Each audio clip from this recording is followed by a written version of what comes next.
lying incompetence will surely get fired." Saying that, Senior Manager James abruptly hung up the phone. On the day of an important meeting, while I was on my way to work, a traffic accident occurred right in front of me, and I ended up being late to the office because I was helping with the rescue efforts. When I told James about it over the phone, he just laughed and said, "Don't lie to me." No matter how many times I insisted it was the truth, James refused to believe me and told me I was fired. After hanging up, I couldn't help but mutter to myself, "Lying incompetents get fired." Who's getting fired? At that moment, a group of men appeared. This was the beginning of my journey, overcoming numerous challenges and meeting heroes along the way. My name is Michael. I'm a young office worker in my third year at the company, having joined right after graduating from college. By the third year, you start to get assigned more significant tasks, and I was beginning to find real satisfaction in my work. Recently, I managed to buy my own car, and commuting in it has become a source of pride. Every time I look at my car, I can't help but grin, thinking about how my diligent savings paid off. Now, shopping trips and drives are my weekend highlights. I've been getting along well with my colleagues, and overall, I feel fulfilled. However, there's one problem in my otherwise content life. Every day, I endure harassment from James. From petty harassment like not giving me the documents distributed to everyone in the department or excluding me from the gifts James brings back from business trips, to more serious issues like him answering calls meant for me and saying, "Unfortunately, Michael isn't here right now." He tends to slack off a lot, right in front of me. Such actions have been seriously hindering my work, and I'm honestly fed up with it. Incidentally, this harassment from James isn't just within our department, it's targeted specifically at me across the entire company, and no other employee faces anything like this. Why me? I vented to my peer, Daniel. He reassured me, saying, "It's because you're excellent at what you do. Don't let it get to you." But honestly, the constant harassment was wearing me down. Despite the ongoing issues with James, my work days continued. So, I set off for work in my car as usual today. Since today was crucial, I left home earlier than usual and drove cautiously. I had prepared for the forecasted snow by fitting my car with snow chains the day before. I cherish my car and want to take good care of it. As I was driving smoothly, I noticed a car ahead of me. It was what you'd call a luxury foreign-made vehicle. I thought to myself, nice, I'd love to get a car like that next time. It looks comfortable to ride in and fun to drive. Just as I was daydreaming, the luxury car suddenly skidded. "What?" I exclaimed, and almost simultaneously, the car crashed into a lamppost with a loud bang. I quickly pulled over to the side of the road, jumped out of my car, and rushed towards the damaged vehicle. When I ran over to the car, I saw a man in the driver's seat. The airbag seemed to have deployed properly. I managed to open the driver's side door and asked the man, "Are you okay?" Then, I heard a faint, from him. It seemed like he might have hit his head. He appeared to be injured. Looking around, I noticed there were no pedestrians, likely due to it being earlier in the morning than usual. There was no one passing by. I quickly went back to my car to grab my cell phone and called for an ambulance and the police. After explaining the situation and urging them to hurry, I decided to administer first aid to the driver. I have some basic knowledge of first aid from regularly attending courses in my neighborhood. That said, I'm just an amateur, so I can only do basic things. but it's better to do something than nothing at all. Can you hear me? I've called for an ambulance. I shouted while tapping the driver's shoulder, and he let out a weak caw. Just to be safe, I checked his pulse at the carotid artery and was relieved to find a steady beat. He seemed to be conscious. Moving him carelessly might not be wise, especially since he appears to have injured his head. Laying him down on the snow-covered road wasn't an option either, and it would be difficult to move him by myself. Thinking he should at least stay warm, I went back to my car to grab a blanket I had and covered the man in the driver's seat with it. That's when I noticed he seemed to have a small cut on his head from the glass. So, I decided to press my handkerchief against the wound. I remembered to be careful not to come into direct contact with his blood while doing so. Soon after, I heard the sound of sirens in the distance, and shortly thereafter, an ambulance and a police car arrived.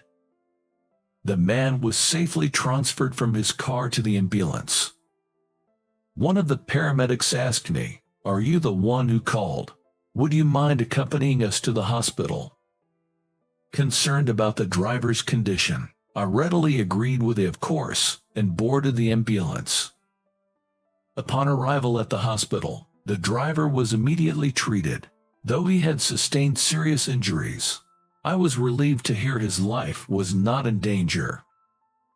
My relief was short-lived. Soon after, a person in a police uniform approached me, saying, "You're the one who called, right? Can you explain what happened?" Leading to a questioning session. By the time everything was concluded, it was almost noon, with the sun fully risen. I had left home early for today, and then I realized I hadn't contacted my office at all. Oh no, today of all days, I need to call them, my phone. I searched my pockets only to find my phone was missing. Why, I definitely had it this morning when I made the emergency call. I racked my brain and remembered leaving it in my car when I went to get the blanket. And my car was still parked on the side at the accident site. The hospital wasn't too far from the accident scene. I decided to hurry back to the site. Actually, there was a reason I left home earlier than usual today. It was the day of an important meeting at the company. A new project had started a few weeks ago, and I was one of its members. Incidentally, James was also a part of the team. Today was the day we were to present our directions for the project. I had prepared the necessary documents, but they, along with my laptop, were all in my car. Although I had saved the same files on my office computer, I had found a mistake in them, which I intended to correct early this morning at the office. I regretted leaving everything behind. And now my phone was in the car too. I should have worn my smartwatch that syncs with my phone. That way, I wouldn't have missed any notifications. With these thoughts, I finally made it back to the scene. My car was still parked on the side. I was relieved it hadn't been towed.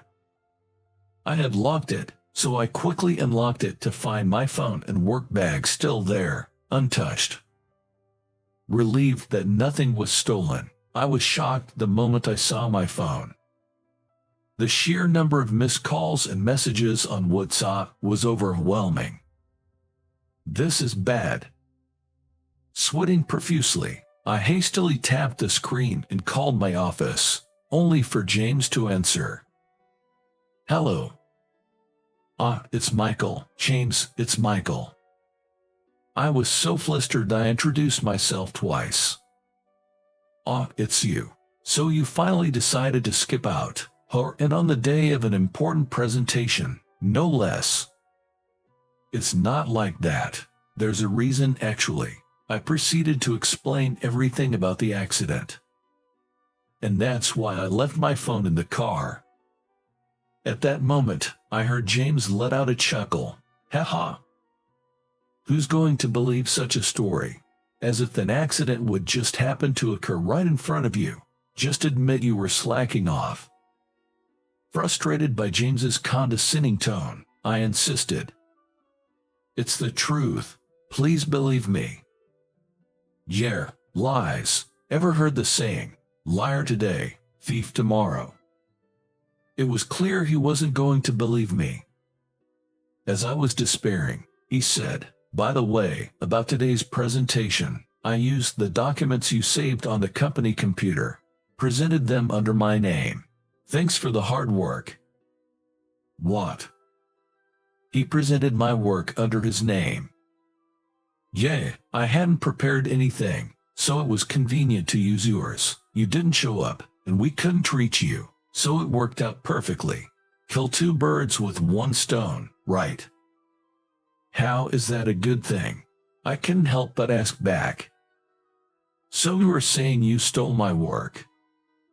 I just made use of it, and it's been decided we're going with the direction of your documents. So, as it stands, those documents were made by me, which means you are no longer needed. Laughing loudly, James added, lying incompetents get fired right away, too bad for you, and then he hung up. James's words echoed in my mind as the call ended. Lying incompetents get fired. Could I really be getting fired? I stood there, stunned. Then I heard a voice from behind. Who's being called a liar? Turning around, I saw a man wearing sunglasses standing there. He had a strong build and was dressed in a black suit. Who might you be? Could this man be part of the Mafia? I was inwardly terrified by this sudden encounter. Sorry for the suddenness, but I heard you help my brother out. Need a hand, he said with a sly grin. Brother. As I stood there puzzled, 4 more men appeared behind him. Among them, one stood out, a gray-haired man wearing a suit with a distinctive pattern, radiating an aura far different from the other 3. I realized I needed to explain why I missed today's meeting and headed to the company. Upon arriving at the company and heading to a certain location, I unexpectedly ran into James along the way. Seeing me, James said, "What are you doing here? Didn't I tell you you're fired?" So I retorted, "It's not yet certain whether I'm fired." I'll say it again. I was late because I was helping with an accident and went to the hospital, then explained everything to the police. It wasn't intentional. James just laughed again. Like I said, you could come up with a better lie. Nobody is going to believe you. I even submitted your resignation for you. HR should be processing it by now. Seeing James's smirking face, I realized it was pointless to argue with him. I decided to give up on talking to him. James, that's enough. After saying just that, I continued towards my destination. I heard from behind, "Hey, HR isn't that way," but it didn't matter to me since I wasn't heading to HR. I reached my destination and knocked on the door. "Come in," I heard from inside, and opened the door. "I apologize for the long wait. Thank you for your patience," I said to the people inside. "No problem at all," was the reply. There sat Mr. Anderson, the company president, the man in the distinctive suit I had seen before, and 2 well-built men in black suits. Then James followed me in, saying, "Michael, HR isn't that way." As I wondered why he thought I was going to HR, Mr. Anderson said calmly, "James, I was about to call you too. Come in with Michael." "Mr. Anderson, why is Michael in the president's office?" James was surprised, but Mr. Anderson ignored him. "Come on in," he urged, and James and I entered. Mr. Anderson then said, "Michael, I've been hearing about you. You helped Ryan, didn't you?" Ryan's someone I've known since he was young. When Alex told me Ryan had an accident, I was quite shocked. Mr. Anderson continued. Then the man laughed heartily. But that's my boy, surviving an accident, and it's all thanks to you, Michael. Seeing James clueless at my side, I decided to fill him in. James, this man is Alex, the boss of the White Tiger family. As I said this, James stepped back. The White Tiger family. The White Tiger family is a well-known mafia in this region. This man is the boss of the Mafia.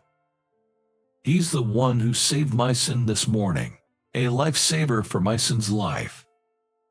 I heard about it from Alex. Michael, your response was admirable. No, it was nothing.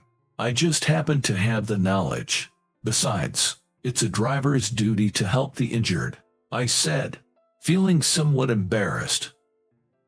Alex then said, you've been saying that all along. I think you should be more proud. Not many people can stay calm in such a situation. I've seen similar things in the past.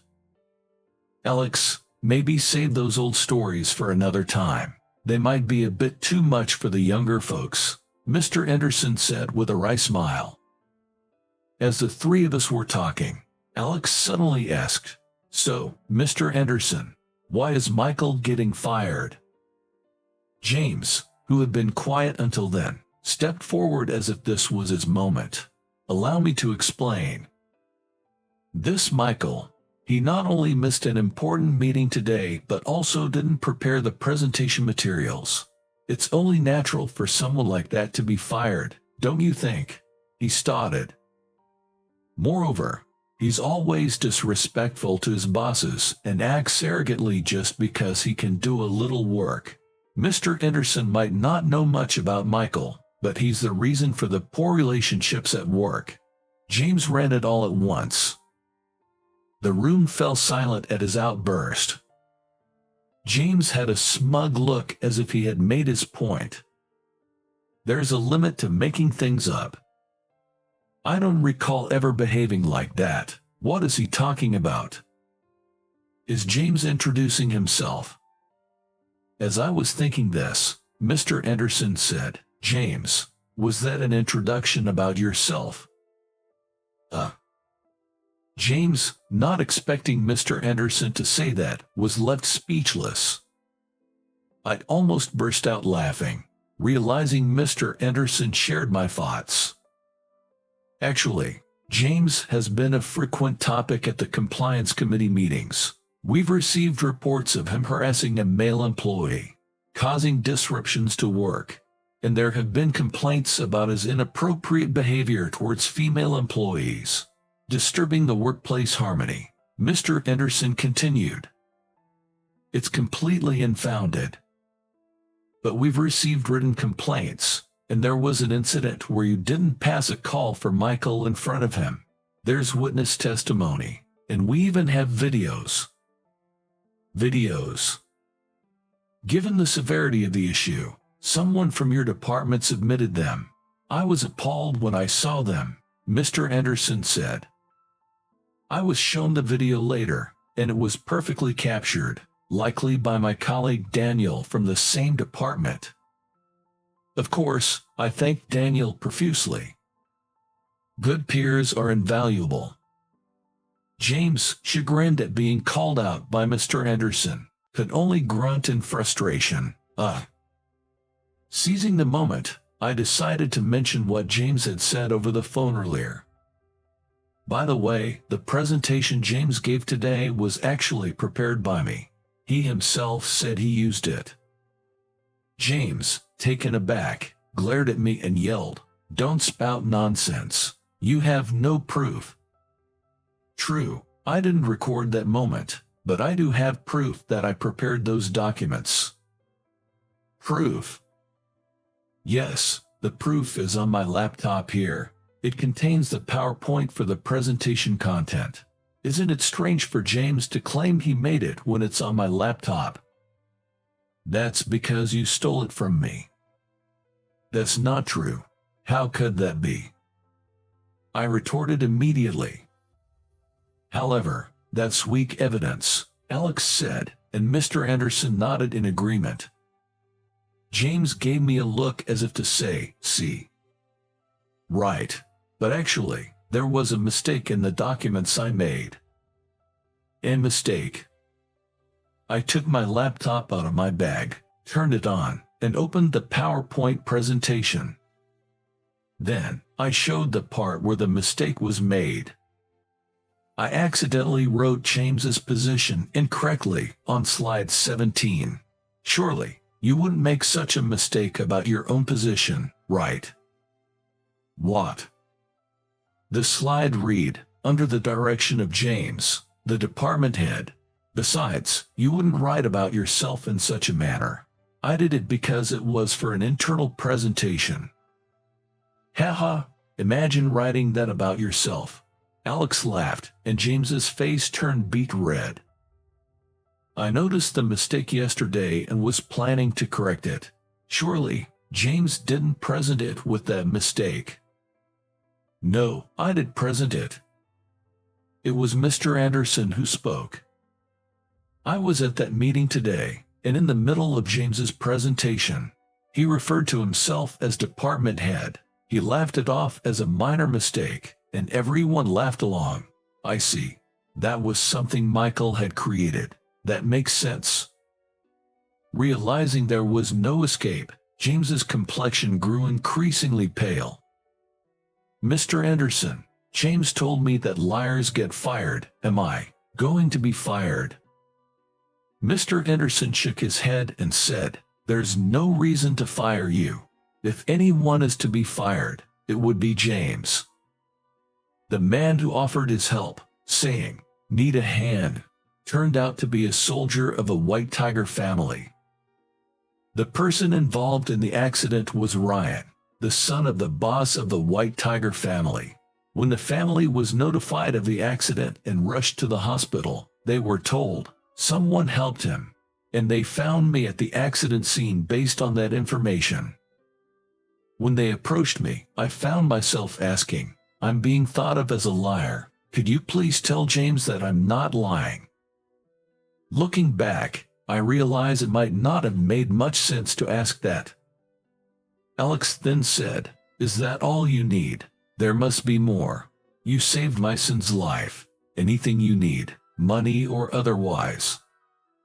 The most important thing to me right now is that, I exclaimed.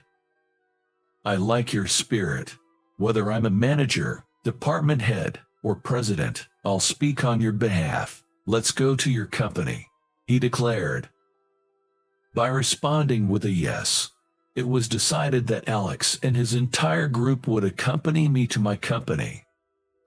When asked which company I worked for and showed my business card, Alex exclaimed, that's Bob's company. Bob is the name of our president, Mr. Anderson. Are you familiar with him? Yay, an old friend of mine. This will be quick.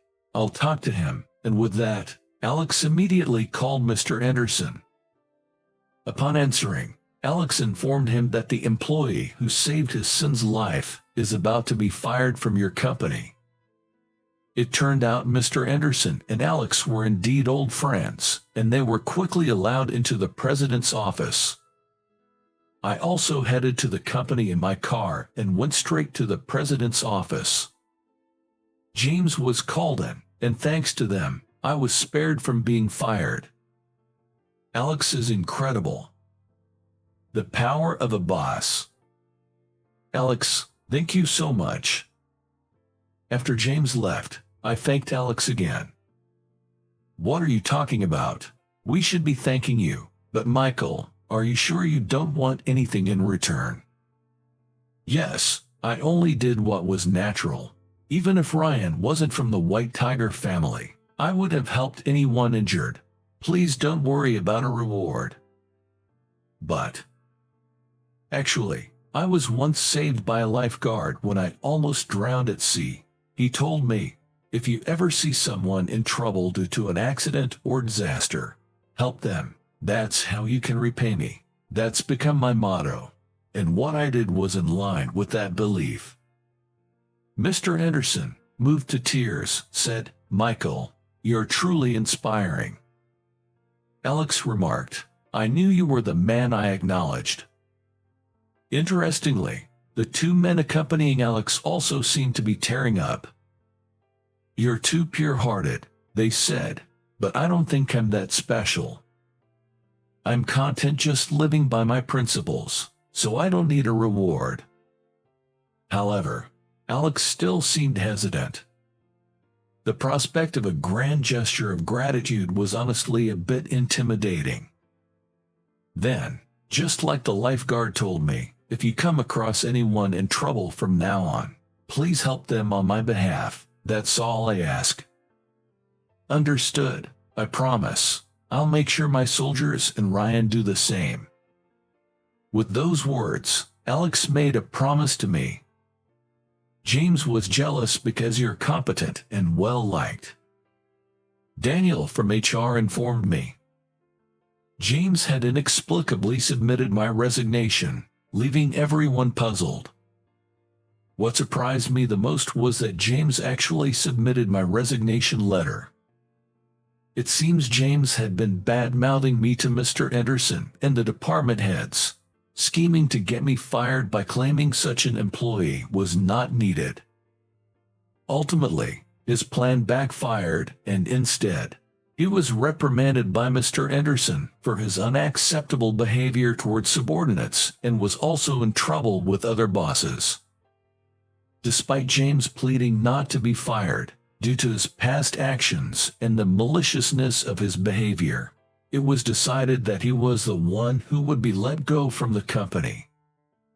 With James gone, the office became a more pleasant place for everyone he had troubled, including me. A month after James's departure, I was thriving at work, free from his harassment. Ryan, Alex's son, was discharged from the hospital 2 weeks after the accident and has since returned to his normal life. Mr. Anderson and I were invited to Ryan's recovery celebration, where the White Tiger family treated us to a generous feast. Since then, I started meeting regularly with Alex and his crew, feeling like I had made friends who were older than me. I even began going out for drinks occasionally with Mr. Anderson. One day, our area experienced continuous snowfall, leading to a significant accumulation. It's rare for our region to get much snow, but this year, a severe cold wave caused unprecedented snowfall.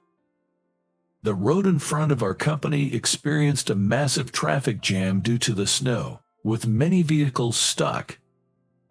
The snow kept falling around our company, piling up more and more. I thought it would be good if we could at least clear the snow around our company when Mr. Anderson appeared with a large shovel. "Mr. Anderson." "Hey, Michael, work's not going anywhere with the snow, so I thought I might as well clear it," he said. "I'll help too." I grabbed a shovel from inside and started clearing snow around the company. Seeing Mr. Anderson and me, other employees began to show up, saying, "I'll help too," and we all started clearing snow together. While we were shoveling, I noticed the cars stuck on the road in front of us. The drivers must be having a tough time, unable to move because of the snow. I decided to make a gesture by providing some refreshments to those stuck.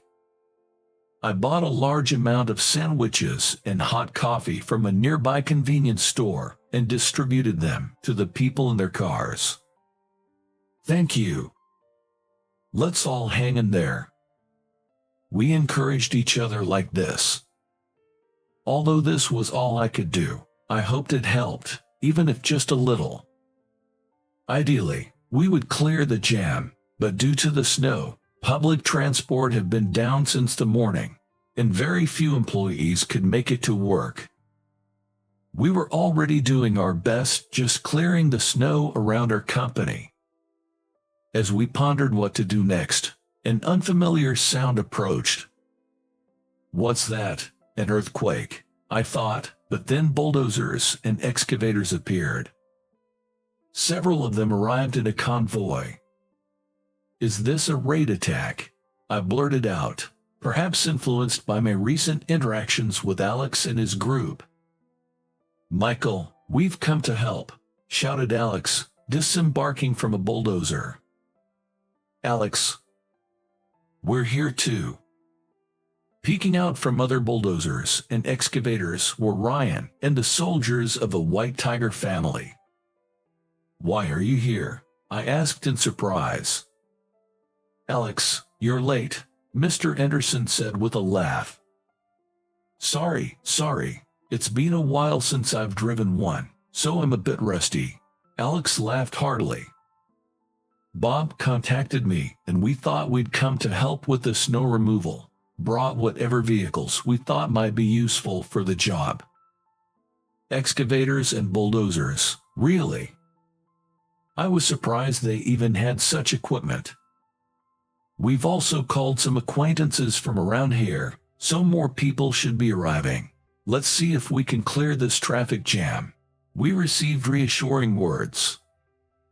The group Alex called included young women, muscular men, and men my age, among others.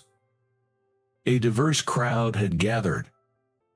"These people are my acquaintances and employees from our businesses. I've asked the owner of that restaurant over there to prepare some warm food," Alex explained.